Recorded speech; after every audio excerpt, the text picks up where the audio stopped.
It seems that in April 2026, the world is holding its breath, watching every pulse of the Strait of Hormuz, a vital oil artery where even a slight cold could be enough to shake the global economy. But this time it's not just a mild cold, it's a severe blockage, as chaotic minefields from Iran are directly choking the flow of international energy.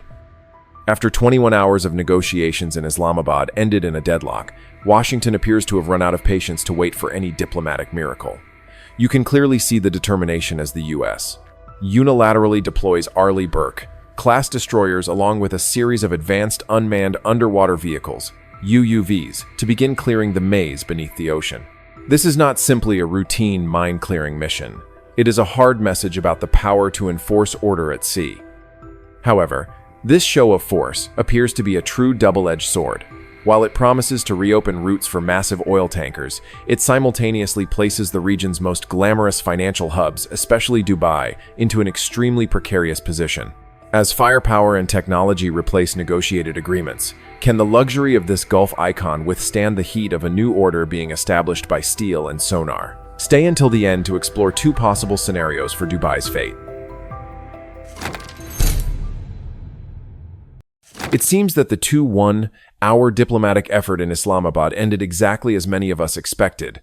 Plenty of talk, but no real results. When silk ties and forced handshakes no longer work, Washington may have decided that the best course of action is to let steel and technology speak for themselves. On the 11th of April 2026, two Arleigh Burke-class destroyers, USS Frank E. Peterson Jr. and USS Michael Murphy, moved steadily into what is being called the kill zone in the Strait of Hormuz. Despite threats from the other side, our naval group maintained its course. It can be said that freedom of navigation is not something that can be negotiated with transit papers or improvised toll fees. And when a drone attempted to approach beyond acceptable limits, it quickly realized that our military's patience has its limits. While the opposing side is occupied with small boats and manual mine-laying tactics, high above, a P-8 Poseidon quietly observes everything from 30,000 feet. Equipped with the AN/APY-10 radar, it can detect even the smallest objects on the sea's surface, with precision like a finely tuned timepiece. All data is transmitted in an instant, forming an information network that no stray naval mine can escape. Beneath the surface, unmanned hunters like Niffifish and Manta Ray are carrying out tasks that once seemed impossible. Niffish uses broadband sonar to classify mines with remarkable accuracy, while Manta Ray can remain submerged for extended periods without any support. They operate like loyal hunting dogs, silently clearing the battlefield to ensure that transport vessels can move safely. Meanwhile, the emergence of stealth systems like Lamprey appears to be creating an invisible protective barrier, completely stripping the opponent of its home field advantage. Many may call this a hardline move, even coercive, but consider this. While partners in Europe or NATO are still tied up in administrative deliberations, the Fifth Fleet has already begun establishing what could be described as a reverse blockade. Is the U.S. reshaping a new maritime order with its own hands? At these military checkpoints, transit authorization lies firmly in the hands of our forces. This inevitably makes major energy consumers like China and South Korea realize where true protection comes from. However, this decisiveness does not come without cost. The heavy militarization of the Strait of Hormuz is placing symbols of prosperity such as Dubai's Jebel Ali port in an extremely fragile position. When a luxurious economic zone suddenly becomes a front line, a collapse in financial confidence may be unavoidable. In the effort to protect global oil flows, a scenario in which the Gulf's luxury hubs begin to fracture is becoming clearer than ever. What do you think, can a steel-built security corridor really protect Dubai's fragile glass towers from an approaching storm?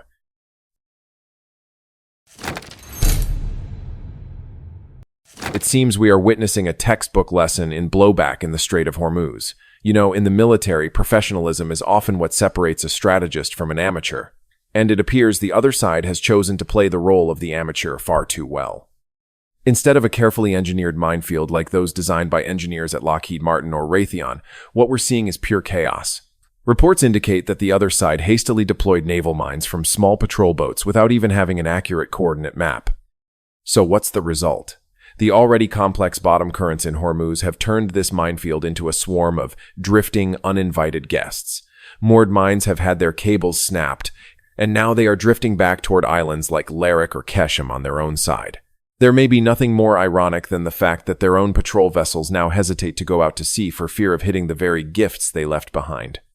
This situation has effectively turned Hormuz into a white danger zone. Imagine yourself as the captain of a supertanker worth hundreds of millions of dollars. Would you risk your crew's lives to enter an area where even those who laid the mines don't know where they are? Probably not. Major insurance firms are certainly no fools. They've driven premiums so high that transporting oil through this route has become nearly financial suicide. And this is the core of the issue. While the other side struggles with its own mess, it has unintentionally created the perfect stage for American power. As conventional mine-sweeping technologies become ineffective against modern pressure-triggered mines, the world seems to have only one viable solution left. That's when our unmanned underwater vehicles and multi-layer sonar systems begin to shine. The opponent's lack of professionalism seems to have handed Washington a more than legitimate reason to deepen its intervention. Instead of using mines as leverage, the other side may now find itself watching from a distance as the U.S. Navy plays the hero, the only force capable of restoring the global energy flow. A nation that tried to blockade the sea now has to rely on its rival's technology to clean up its own mess. Quite ironic, isn't it? Perhaps the cost of this strategic miscalculation is not just financial, but the complete loss of control over waters they once proudly claimed. Would you agree that, in this game, every move the opponent makes only seems to strengthen our position? Let us know your thoughts below. It seems that after tense moments, we are beginning to see a light at the end of the tunnel, and it's no surprise that the light carries red, white, and blue. When diplomatic gentlemen failed to use words to clean up the chaos beneath the sea, our mine-clearing systems and unmanned fleets appear to be doing the job quite effectively. You can see a clear shift in insurance charts at Lloyd's of London.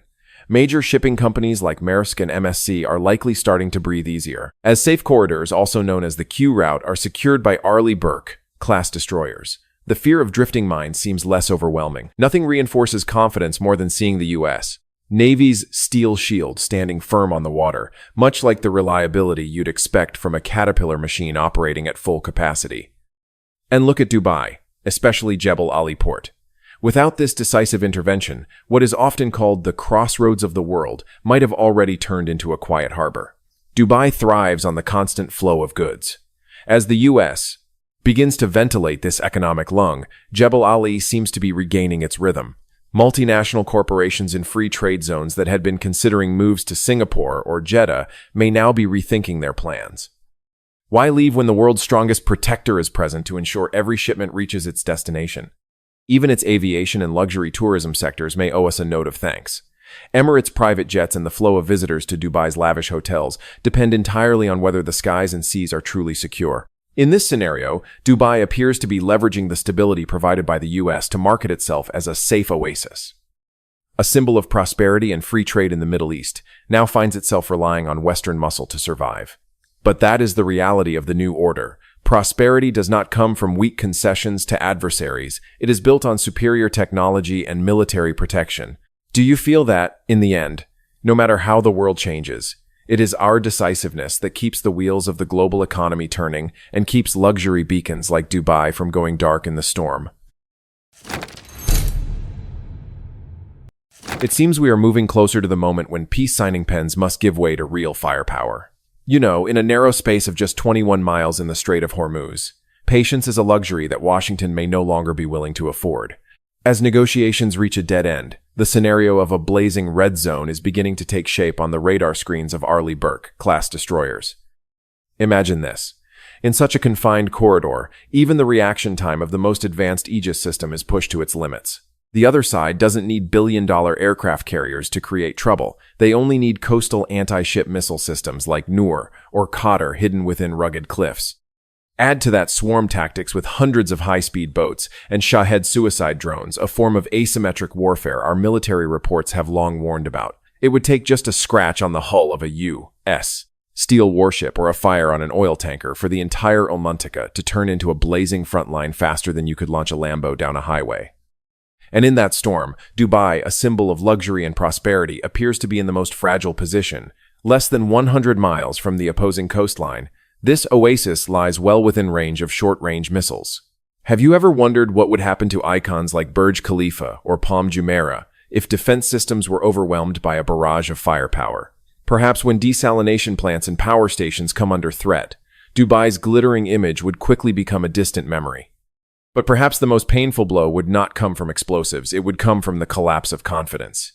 Dubai thrives on stability and the flow of foreign capital. Can you imagine how fast international investment funds would flee the moment the first explosion is heard?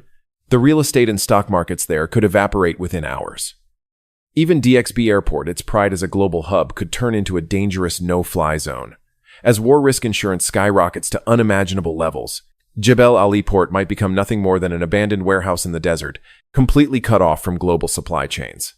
And if you pay attention, these risks are already quietly unfolding, they just haven't become too loud yet. The end of a golden era seems to be written by the very recklessness of the conflicting sides.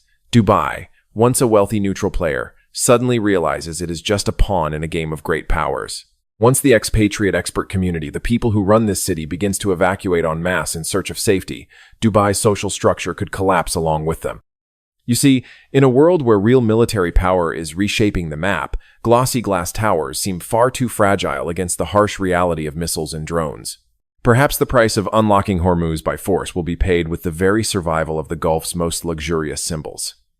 Do you think we are about to witness the end of a desert dream right before our eyes? Don't hesitate to comment below.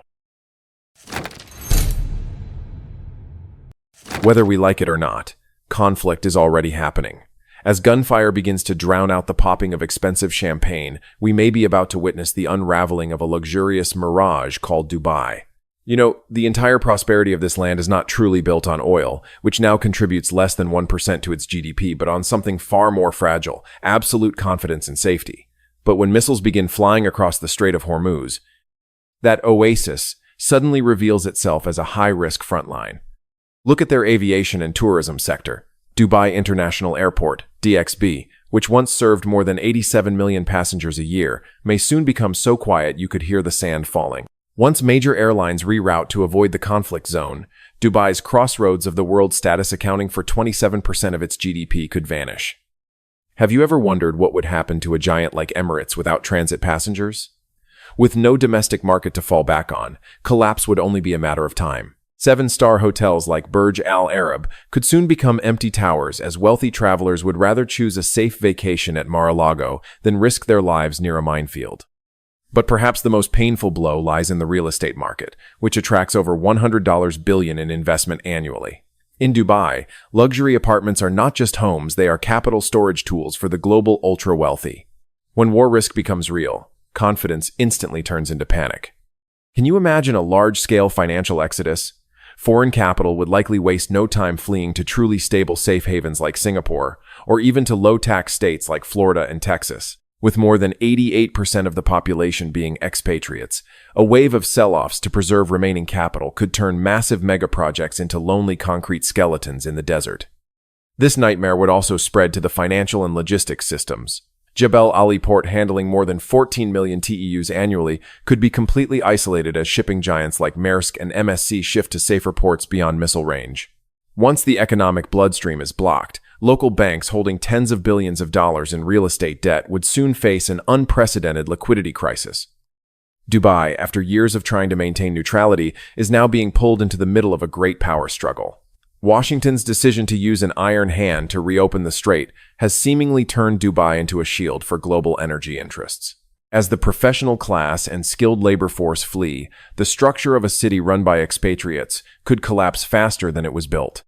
Could this be the inevitable outcome of an economic model that chose to bet everything on the artificial calm of a conflict zone?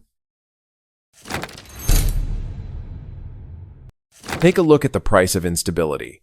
When crude oil surges past $180 per barrel, everything in Dubai suddenly becomes irrationally expensive. Can you imagine the cost of running massive air conditioning systems in the desert, or keeping data centers constantly cooled?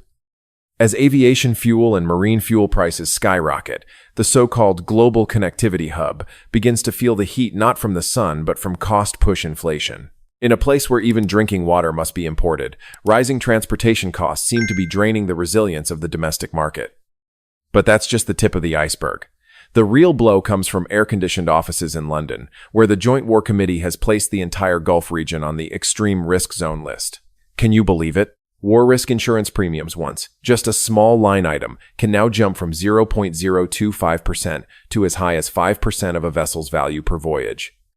For a $100 million oil tanker, that means the shipowner has to throw in an extra $5 million just to pass through the Strait of Hormuz. When reinsurance giants like Munich Re or Swiss Re begin to shake their heads and refuse coverage, shipping companies in Dubai suddenly find themselves playing a survival game with almost no chance of winning. So what's the consequence? At the Jebel Ali Free Zone, once the pride of the re-export model, small and medium-sized businesses are facing disaster. When insurance and operating costs exceed profit margins on each shipment, continuing operations becomes a form of financial suicide. Goods sit exposed at the port, bank debts continue ticking upward, and a wave of cascading bankruptcies seems inevitable. Even major shipping lines like Maersk or Hapag-Lloyd may already be crossing Dubai off their route maps to preserve assets. Who would want to gamble a vessel worth a fortune in a region filled with risk and excessive costs? In the end, Jebel Ali Port, once considered a gold mine of the region, is gradually turning into a massive financial burden. Docking there is no longer a strategic advantage, but more like a high-risk gamble. Isn't it ironic that an ecosystem of services from ship repair to food supply that once generated enormous profits now faces total paralysis because no ships are willing to call? It seems that our decisiveness in unlocking Hormuz has unintentionally triggered a financial self-destruction mechanism for these fragile economic hubs. Perhaps the cost of maintaining world order is sometimes the quiet collapse of prosperity built on borrowed foundations and shallow confidence. Some would argue that the numbers on an insurance check can ultimately have more destructive power than actual warheads. Fairly speaking, that's not much of an exaggeration. Have you ever heard of the out-blockade doctrine? Well, it may sound academic, but in reality, it's a highly sophisticated and devastating move. Instead of getting entangled inside the narrow strait, our Fifth Fleet appears to be establishing a strict control perimeter right in the Gulf of Oman and the Arabian Sea. With ship identification systems and military satellite surveillance, the U.S. is not just clearing mines, it is effectively deciding who is qualified to pass through. You can think of it as a massive security filter. Only partners who comply with Washington's conditions get the corridor unlocked. In reality, control over these waters may no longer rest with coastal nations, but with those holding the keys from afar. And this is where the illusion of Dubai as a free trade port begins to crack. Imagine a city that prospered by doing business with everyone from east to west, suddenly realizing it is inside a protected zone. If the U.S. says no to a vessel from a sanctioned country, Jebel Ali Port likely cannot say yes. Economic autonomy, once heavily promoted as Dubai's defining advantage, is now at risk of erosion, as all financial transactions and cargo flows must pass through an American-controlled filter. Its lucrative intermediary role with Eastern partners may soon become a distant luxury. Things go even further as Dubai begins to resemble a military island rather than a tourist paradise. As U.S. Navy logistical priorities weigh heavily on civilian operations, commercial ships may be forced to queue and give way to Arleigh Burke-class destroyers. Doesn't it feel strange that tourists enjoying luxury vacations must witness the heavy presence of high-end military assets? The sense of a city under siege would likely make even the most rational investors reconsider committing capital. It doesn't take much to see the reality. This level of dependence could become a true golden cage. When your security and economy are tied to someone else's stick, even the smallest political shift in Washington can trigger a shockwave in your financial center. Could it be that the open economic model that once propelled Dubai to the top is approaching its end? As the world begins seeking land routes or alternative ports to avoid the shadow of U.S. control over Hormuz, Dubai may gradually find itself becoming peripheral on the logistics map of the future. While we are busy cleaning up the mess in the Strait of Hormuz with the most advanced technologies from Raytheon or Northrop Grumman, somewhere far away and much colder, our rivals are quietly uncorking bottles in celebration. You know, in geopolitics, one side's chaos can sometimes be another's winning lottery ticket. And this time, it appears Moscow is holding that ticket. Look at the harsh reality. Trust is the most fragile thing in the world. When the Strait of Hormuz turns into a white danger zone filled with drifting mines and missile firepower, major shipping companies no longer have the patience to wait for temporary solutions. Why risk vessels worth hundreds of millions of dollars in a place where war risk insurance has skyrocketed when there is another option? That's when Russia's Northern Sea Route, NSR, begins to emerge as a calculated savior. It's ironic to realize that this Arctic route can shorten the journey from East Asia to Europe by 30–40%. With melting ice expanding the operational window, Moscow is aggressively promoting it as an absolutely safe corridor. No mines, no suicide drones, and most importantly, not under the direct oversight of U.S. Navy checkpoints. For energy-hungry nations like China or Japan, this is likely an offer that's hard to refuse. And Dubai, our desert jewel, now faces the risk of being erased from the future logistics map. Have you ever wondered what happens to a re-export hub when the flow of goods decides to change direction? As container ships find shorter and cheaper routes in the north, the crossroads of the world status of Jebel Ali port may become nothing more than a footnote in history books. Russia is pouring billions of dollars into ports like Murmansk to get ahead of this shift. They are not only providing routes, but also oil and liquefied natural gas, directly challenging the Gulf states' market share right in Asia. It is deeply ironic that our own decisiveness in turning Hormuz into a military island for security purposes has unintentionally created both administrative barriers and a psychological risk premium. Global businesses tend to favor routes that are less monitored by a single superpower, even if that means dealing with our geopolitical rival in the north.